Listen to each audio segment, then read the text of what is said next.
বন্ধুরা, উপরওয়ালার সাথে সম্পর্ক যদি আপনার গাঢ় হয় তাহলে নিচের মানুষ আপনার কেউ কিচ্ছু করতে পারবে না। আসলে আপনাদেরকে একটা কাহিনী শোনাই। আমি একদিন সন্ধ্যাবেলায় বাজারে ফল কিনতে গেলাম।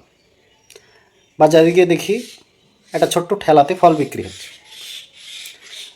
ফল দেখে পছন্দ হয়েছে, কিন্তু দোকানদারকে খুঁজে পাচ্ছি না। এদিক ওদিক অনেক দেখার পরেও দোকানদারের দেখা পেলাম না। হঠাৎ করে দেখি দোকানে একটা বোর্ড ঝোলানো আছে। আমার বোর্ডটিতে নজর পড়ল। বোর্ডে কিছু কথা লেখা ছিল। এরকম লেখা ছিল যে যদি আপনার ফল প্রয়োজন হয় তাহলে আপনি ফল নিন এবং প্রয়োজন মতো হলুদ কাপড় রাখা আছে, ওখানে কাপড়ের নিচে টাকাটি রেখে যান। নিচের আরেকটি লাইন খুব মারাত্মক লাগলো দেখে আমার। নিচের লাইনটি ছিল, আর যদি আপনার কাছে পয়সা না থাকে তাহলে আপনি ফল নিয়ে যান।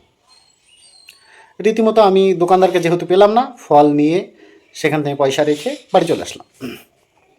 সেই দিনই সন্ধ্যাবেলায় আমি আবার বাজারে গেছি ঘুরতে। হঠাৎ দেখি এক ভদ্রলোক জীর্ণকায় এই ঠেলা গাড়িটিকে ঠেলে এক জায়গা থেকে অন্য জায়গায় নিয়ে যাচ্ছে। আমি লোকটিকে ডাকলাম, ডেকে আমার কাছে বসালাম এবং তাকে চা খাওয়ার জন্য বললাম। প্রথমেই ইতস্তত বোধ করলেও পরে লোকটি রাজি হলো। আমার পাশে বসিয়ে তাকে কিছু কথা জিজ্ঞেস করলাম। আচ্ছা বলেন তো, আপনার কি কখনো মনে হয় না যে এইভাবে দোকানটি রেখে চলে যান যদি কেউ আপনাকে ঠকায়? আমি প্রশ্ন করতেই লোকটি বেশ উৎসুকের সুরে আমাকে একটি গল্প শোনাতে চাইল। তখন সে আমাকে বলল যে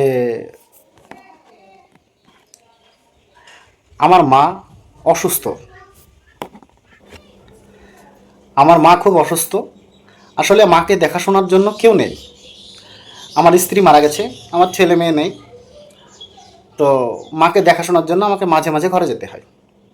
আর একদিন হঠাৎ মার পা টিপে দিচ্ছি, এরকম টাইমে মা আমাকে বলল যে তুমি সব সময় আমার পাশে থাকবে, আমার দেখাশোনা করবে, আমার আশেপাশেই থাকবে।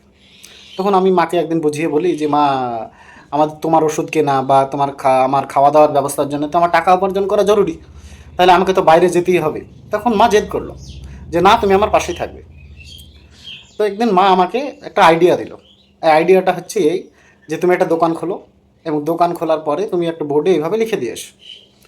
লিখে দিয়ে আসার পরে তুমি বাড়িতে চলে আসবে। মাকে আমি বললাম যে এই চোর বদমাশ গুন্ডা অসৎ লোকের যুগে এটা কিভাবে সম্ভব? তখন মা জেদ করলো এবং বললো, মা খুব সৃষ্টিকর্তা বিশ্বাস করতেন। তখন মা আমাকে বললো, না এটা সম্ভব, তুমি দেখো হবে। তুমি সৃষ্টিকর্তার উপর বিশ্বাস রেখে তুমি ওখানে রেখে এসো, দেখো কেউ তোমাকে ঠকাবে না। মার কথা মতো আমি ঠেলাটা দিলাম এবং লিখে রেখে চলে আসতাম। অনেকে হয়তো মনে করতে পারে যে আমি মাঝে মাঝে আসি, কিন্তু আমি মাঝে মাঝে আসি না, সকালে রেখে আসি এবং সন্ধ্যায় নিয়ে আসি। তো বিশ্বাস করেন আজ পর্যন্ত আমার 1 টাকাও পণ্ডিত হয়নি। তো হঠাৎ একদিন দেখি এক ডাক্তারবাবু একটা কার্ড রেখে গেছেন এবং বলে গেছেন যে আমি যেন আমার মাকে তার কাছে নিয়ে যাই। এইভাবে চলতে থাকে। তো এইটুকু থেকে আপনারা কী শিখেন?